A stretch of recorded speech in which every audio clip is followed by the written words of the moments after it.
আসসালামু আলাইকুম। মিল্টন সামাদ্দার ইতিমধ্যে খুবই সমালোচিত একটা মানুষ।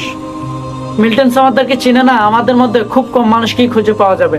মা বাবার সাথে রাগারাগি করে চলে গিয়ে একজন নার্সকে বিয়ে করে মোটামুটি সেটেল হয়ে যাওয়ার পরে একটা আশ্রম খুলে ওনার মূলত কাজ ছিল রাস্তায় পড়ে থাকা অসহায় শিশু এবং বৃদ্ধদের এনে ওনার আশ্রমে আশ্রয় দিবে এবং তাদের দেখাশোনা তিনি বিনামূল্যেই করবেন।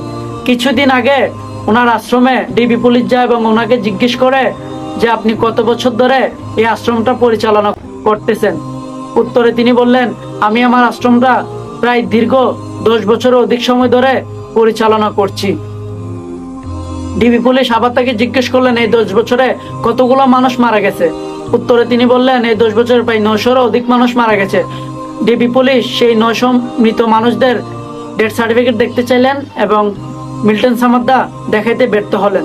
মিল্টন সামাদ্দারের উপরে আরো একটা অভিযোগ আছে, ওনার আশ্রমে যতগুলো অসহায় শিশু এবং বৃদ্ধ মানুষ মারা যেত উনি তাদের কিডনি খুলে বিক্রি করে ফেলতো। এই অভিযোগটা ওনার উপরে করা হয়েছে। এটা কতটা সত্য কতটা মিথ্যা এটা যাচাই করার জন্য ডিবি পুলিশ মিল্টন সামাদ্দারকে ধরে নিয়ে গেছেন। ডিবি পুলিশের উপরে আমার আস্থা আছে। ওনারা যেটা সত্য সেটাকে সত্য বলবে, যেটা মিথ্যা সেটাকে মিথ্যা বলবে, অপরাধীকে শাস্তি দিবে, নির্দোষকে ছেড়ে দিবে। এখন আপনাদের মতামত অত্যন্ত জরুরি।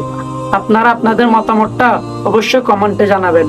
মিল্টন সামাদ্দার কি সত্যি এত বড় জঘন্যতম অপরাধ করতে পারে? আপনাদের কি মনে হয়? আপনাদের মতামতটা অত্যন্ত গুরুত্বপূর্ণ। আপনারা অবশ্যই কমেন্টে আপনাদের মতামত জানাবেন। আসসালামু আলাইকুম, সকলেই ভালো থাকবেন।